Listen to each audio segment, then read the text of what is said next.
I'm Army Sergeant Bill Washburn, and welcome to this edition of the Desert Vision. Coming up on this episode, U.S. and coalition partners simulate a rescue mission, and the Afghanistan drawdown continues. Anyone who's been to a combat zone knows there's a small chance of becoming a hostage. Thankfully, there are units that train in hostage rescue. Air Force Staff Sergeant Catherine Lozier takes a closer look. Exercise Eagle Resolve 2015 has officially kicked off in Kuwait. With 29 countries and up to 8 different training scenarios, participants work together with a common interest of regional security. We're coming together as a group of many nations, and so we're exercising those things that are of most concern to us. At the 94th Brigade Kuwaiti Armed Forces compound, partner nations practice bringing together skills and assets. Today they were rehearsing a hostage rescue.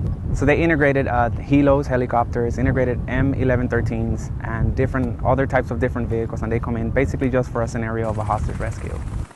Despite language differences and slight variations in tactics, techniques, and procedures, the various forces adapted to execute the training quickly and efficiently.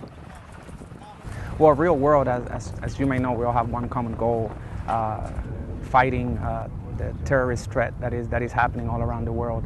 All this training, everything that we have been doing from the planning aspect all the way to the execution could happen at any day. So this is vital to any partner nation country, any military out there. We can all benefit from this.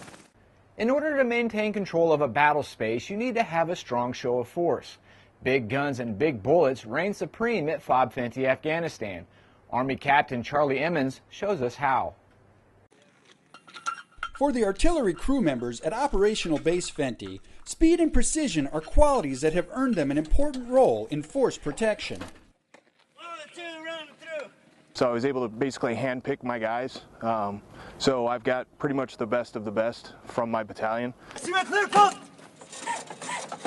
When you're here and you're shooting, you're presenting a huge threat and a huge deterrence for the enemy. Task Force War Commander Lieutenant Colonel Jason Curl understands the value of the M777 Alpha II howitzer as a counterfire weapon against enemy forces. As they're planning an attack, as they're planning a rocket attack on OB Fenty, and they're setting up, they know that we have the ability to shoot it right back at them.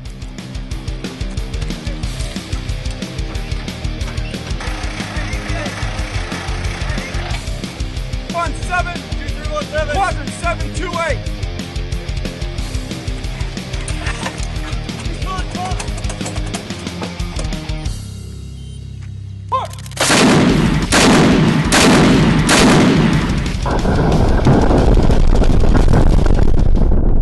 We still have the right and the responsibility to defend and protect everyone that lives here on OB Fenty, as well as all of the advisor missions that come from here.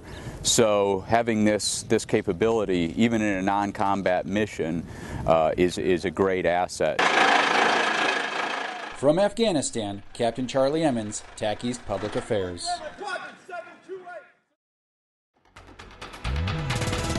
Coming up after the break, the American presence in Afghanistan continues to shrink, and the Iraqi army expands on their basic soldier skills. I'm Tanya Weber, a Department of the Army civilian, and my part is to ensure that I provide an environment that is free of sexual, explicit language that may cause a hostile work environment. What's your part? My name is PFC Joel Harrison. If I see one of my peers in trouble, I will immediately take initiative and intervene before things get out of hand. It might not be popular, but it's the right thing to do. What's your part?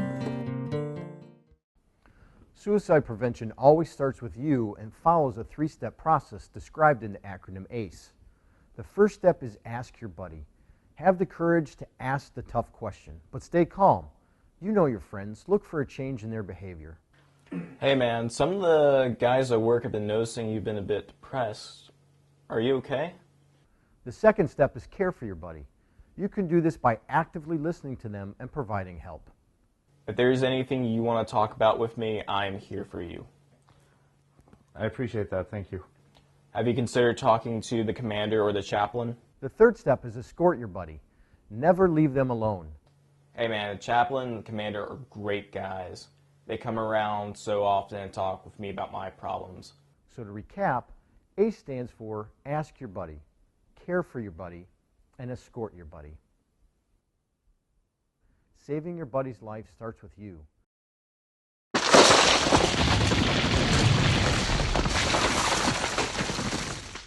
Welcome back to the Desert Vision. America's been at war in Afghanistan for nearly 14 years. Living areas had to be built, equipment shipped, and uniforms issued. With the war coming to a close and FOBs being shut down, tearing down the wooden structures and getting rid of equipment has been a challenge. On Bagram alone, there are still 1,000 structures that need to be demolished, among other equipment and items that need to be removed from theater. We're still finding stuff sitting in the dark corners of FOBs. The central issue facility, uniforms, and everything else was really scoped for about a 50 or 60,000 soldier footprint, so we're continuing to get that out. All the repair parts sitting here at Bagram was really scoped for about a 50,000 soldier presence, so we're bringing that down. Major General Mike Murray says troop levels in Afghanistan will remain constant until 2016, but the drawdown will continue. United States and Spanish coalition forces trained with the Iraqi army at the Basmaya range complex in Iraq. Tengo que moverme rápido. The coalition partners are taking part in the Building Partner Capacity, or BPC. The soldiers trained in military operations in urban terrain, or MOUNT, built defensive fighting positions, and trained in squad tactical movements. The U.S. and Spanish forces are helping to strengthen the Iraqi military in their fight against the Islamic State. That's going to do it for this edition of the Desert Vision. For these stories and more, check out our Facebook page and YouTube channel. I'm Army Sergeant Bill Washburn. Thanks for watching.